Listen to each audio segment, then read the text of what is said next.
aí pessoal, tudo bom? Vamos começar aqui mais uma videoaula. Dessa vez, nosso segundo assunto do segundo ciclo, né? A arte brasileira a partir dos anos 60. Já vimos aqui no primeiro ciclo que a arte brasileira foi bastante influenciada pela arte americana. Já vimos também o surgimento de várias tendências lá, né? Em Nova York, quando Nova York se tornou o centro cultural do mundo, tirando um pouco o foco de Paris, né? Da França. E vimos aquelas tendências todas, que culminou no hiperrealismo. Agora a gente vai ver um pouquinho do que foi essa arte brasileira nos anos 60. E essa arte brasileira a gente pode definir em três coisas. Ela é uma aproximação da arte com a vida e a política. Infelizmente teve a parte da política aí que influenciou bastante as tendências artísticas da época, né? Então a gente vai ver que essa arte veio como inovação. A gente pode colocar essa palavra aqui, inovação. Nos anos 60, a gente teve uma inovação no meio artístico. Tivemos a arte conceitual, né? Tivemos no teatro, tivemos Vestido de Noiva, que marcou, foi um marco assim no teatro brasileiro, de Nelson Rodrigues. É um marco da moderna dramaturgia brasileira. Mudou totalmente a forma de se ver uma peça de teatro, né? Que era uma peça morna. As peças que existiam para aqui era repetição dos Estados Unidos, repetição de peças de fora, e que o público acatava aquilo, deglutia aquilo porque era fácil de entender e pronto. Mas quando chega o Vestido de Noiva de Nelson Rodrigues, foi uma mudança total. Chega também nessa época que o rock and roll vindo dos Estados Unidos muda aqui, muda a gíria brasileira, nós vimos isso em cronologia da MPB no nono ano, muda a gíria aqui no Brasil, muda a forma de se vestir, as roupas de couro, né? As lambretas, os óculos escuros. Então tudo isso aí influenciou a chegada do rock and roll. A bossa nova também explode aqui no Brasil nos anos 50 e exporta um pouco da nossa cultura para os Estados Unidos, faz o inverso agora, né? Então muita coisa surgiu nessa época aqui. Novas formas de arte também surgiram. A gente largou um pouco escultura, pintura, para quê? Para ter arte postal, para ter a áudio arte, a vídeo arte, a arte dó, todas essas coisas que surgiram, né? Em 78 teve tipo um protesto também, né? Do artista chamado Brusque. Ele desfilou pelas ruas do Recife e exibiu uma vitrine. Exibindo não é uma vitrine dele, portando um cartaz que dizia assim: o que é arte? Para que serve arte? Sua ação carrega forte denúncia de respeito ao sistema da arte, né? Ele foi incompreendido e sua performance transitou no limite do ridículo. É mais ou menos isso, essa introdução aqui que a gente vai ver, que eu fiz para vocês, que a gente vai ver um pouquinho do que foi essa arte aqui dos anos 60. A gente pode começar aqui com do modernismo ao pós-modernismo. Van Doesburg, foi ele que criou essa nomenclatura arte concreta. E ele disse assim: pintura concreta é não abstrata, pois nada é mais concreto, mais real que uma linha, uma cor, uma superfície. Então, isso aí você já vê que ele está contestando totalmente o que é abstrato, né? Ele se liga realmente numa arte totalmente concreta. E nessa época, gente, a Europa ela estava com um desejo de reconstrução, né? Pós-guerra e tudo, vocês já ouviram falar sobre isso aí. Então, estava com esse desejo de reconstrução. Esse desejo ele pegou e influenciou um pouco o Brasil também. Porque o Brasil, apesar de não estar envolvido diretamente na guerra, mas ele já estava o quê? Num período de desenvolvimento. Estava surgindo Oscar Niemeyer, Lúcio Costa, com projetos arquitetônicos diferentes. Nós vimos isso no primeiro ciclo, né? A arquitetura brasileira, aqueles novos projetos que eles estavam lançando, o projeto de Brasília e outras coisas mais. Então, com isso, o Brasil pega um pouquinho essa ideia de reconstrução e entra no concretismo. Ser concreto naquela época era o quê? Era ser futurista, era ser inovador, era ser moderno. Então o Brasil estava nessa pegada aí. Nos anos 50 surge o quê? A arte concreta e a neoconcreta, né? Como eu falei com vocês. Influências que culminaram no concretismo chegam ao Brasil na década de 30, né? Com o construtivismo russo e a forma da moderna arquitetura brasileira, que nós vimos lá no primeiro ciclo, né? A formação de uma vanguarda artística geométrica no Rio, quase simultaneamente a São Paulo, no início dos anos 50, deu-se sobretudo pelo entusiasmo por parte dos artistas, da crítica e do público. Pelas recentes exposições de Max Bill, a gente vai ver a obra dele, Alex Calder e Pierre Mondrian, principalmente a obra Unidade Tripartida, exposta na primeira Bienal Internacional de São Paulo. Essa obra, Unidade Tripartida, ela foi assim o boom para o concretismo no Brasil. Foi aí que veio esse novo tipo de arte, né? Essa nova vertente aqui da arte brasileira. Ok? Nos anos 60 e 70 surge a arte conceitual. Uma arte totalmente inovadora, é a palavra que mais se usa nessa época, né? E que usava o quê? Novos materiais, materiais até bem incomuns para trabalhar a sua arte, né? Essa arte assume um papel social e político, que antigamente a arte não tinha. A arte tinha um papel até meramente, quando ela não era elitista demais, ela tinha um papel decorativo, vamos dizer até assim. E a arte agora assume esse papel social e papel político. Político, quando eu digo, nem sempre político partidário, mas também às vezes político por ter uma opinião política sobre algo, né? Ela combatia principalmente o mercantilismo da arte, que estava se tornando, né?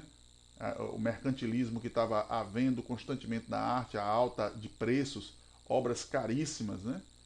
Então, o uso do marchand, a arte ganhava o marchand, que é aquele cara que é o produtor da arte, ele que vendia a arte e tudo, né? E essa arte conceitual, ela buscava o quê? Uma interação com o público. Ela queria que o público participasse da arte, fizesse parte da arte. Arte concreta e neoconcreta no Brasil. Essas influências chegaram aqui em 1930, né, nessa época, no construtivismo russo, como eu falei, e a unidade tripartida que está aí, de Max Bill. Essa obra que vocês estão vendo aí.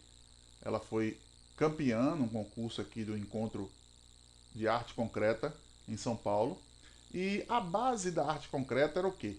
Qual era a base dessa arte concreta? Incorporação de processos matemáticos à arte e integração da arte na sociedade industrial. Então, veja bem, eles tinham uma ideia quase que futurista. Nós que vimos futurismo, né, já conhecemos um pouco do futurismo, a arte concreta a arte concreta, principalmente, a neoconcreta concreta nem tanto, mas a arte concreta ela tinha uma ideia assim muito de futuro. Então ela incorporava processos matemáticos à arte. Essa obra, por exemplo, ela foi matematicamente pensada, né, nas suas formas, seus ângulos e tudo. E tinha uma integração da arte na sociedade industrial. Então tinha muito a ver com indústria, tinha muito a ver com produção em série, né, que já começava a aflorar em muitos lugares aí, a sociedade industrial. Em 1950, ocorre o que, gente? Uma ruptura entre os pensamentos do concretismo de Rio e São Paulo. Rio começa a pensar de uma forma diferenciada de São Paulo e com isso surge o neoconcretismo. O neoconcretismo ele criticava o racionalismo, a objetividade e o dogmatismo geométrico dos concretistas paulistas. Explicando isso, ele criticava a arte racional, você podia ter uma arte mais irracional, não precisava ser uma arte tão lógica. Poderia ter uma arte mais subjetiva, onde o espectador ele tivesse uma ideia de, de, de arte de acordo com seus conhecimentos próprios, né? Uma arte mais subjetiva, onde você teria que pensar mais. E o dogmatismo geométrico, você não ficar tão preso a essas coisas, a esse dogma da geometria. Né? Você podia ficar mais livre. E, acima de tudo, a interação do público com a obra. Eles buscavam muito isso aí. Aqui vocês estão vendo uma obra, uma das primeiras obras do neoconcretismo. Veja aí que ele já era mais livre. Ele não tinha uma noção, ele não tinha assim uma ideia de você entender a arte. Mas ele queria simplesmente mostrar uma obra bonita, uma obra bem feita. Não é isso? Não tinha uma ideia assim mais objetiva como o concretismo. No Brasil surge o que? A poesia concreta também, que foi, não poderia deixar de falar da poesia concreta. A poesia concreta foi algo de muito inovador, muito moderno que surgiu no Brasil, né? E foi vista como uma retomada estética da atitude de contestação formal dos modernistas, os heróicos, né, da primeira fase. O concretismo defendia um formalismo de caráter, ao mesmo tempo experimental e erudito. O movimento fundamentava-se nas teorias linguísticas de Roman Jakobson. e buscava ideias também na poética que privilegiava a fragmentação do presente em poetas como Mallarmé. O grupo propunha o quê? O que era basicamente isso aqui? Explorar os aspectos materiais do signo literário, isso é, som das palavras, sua distribuição pelo espaço gráfico da página e os tipos de letra utilizados na impressão. Daí propõe uma exploração da dimensão verbo-vocal-visual. Verbo-vocal-visual. Que isso quer dizer o quê? Verbo, voz e visual. Assim, os aspectos visuais substituem a sintaxe convencional da forma de significado. Mostrando claramente como está aqui. Eles trabalhavam com o quê? Com a arte visual. A poesia concreta ela é basicamente visual. Veja que nós temos aqui uma poesia concreta, onde você pode ler isso aqui de várias formas, não somente da forma normal, e ele tem uma crítica. Né? Veja que o formato como as letras se colocam aqui na tela, ele também é um tipo de arte. Ele não está simplesmente sendo uma poesia escrita em versos, mas ele está também o quê? Expressando aqui um tipo de arte na forma que está escrita. E com isso ela se torna o quê? Subjetiva. Porque você pode ler aqui beba Coca-Cola, babe cola, beba coca, babe cola caco, caco cola, cloaca. Ou você pode ver também beba, babe, beba, babe, caco, cola, coca, coca-cola, cola, cola, caco e cloaca. A única parte que ele deixa bem exposto é a parte da cloaca, colocando aí o que? Um pouco de crítica a esse consumismo desenfreado à Coca-Cola, né? Que você bebe, que você baba, né? Que você cola, que é na verdade um caco. Então tem como você pensar bastante.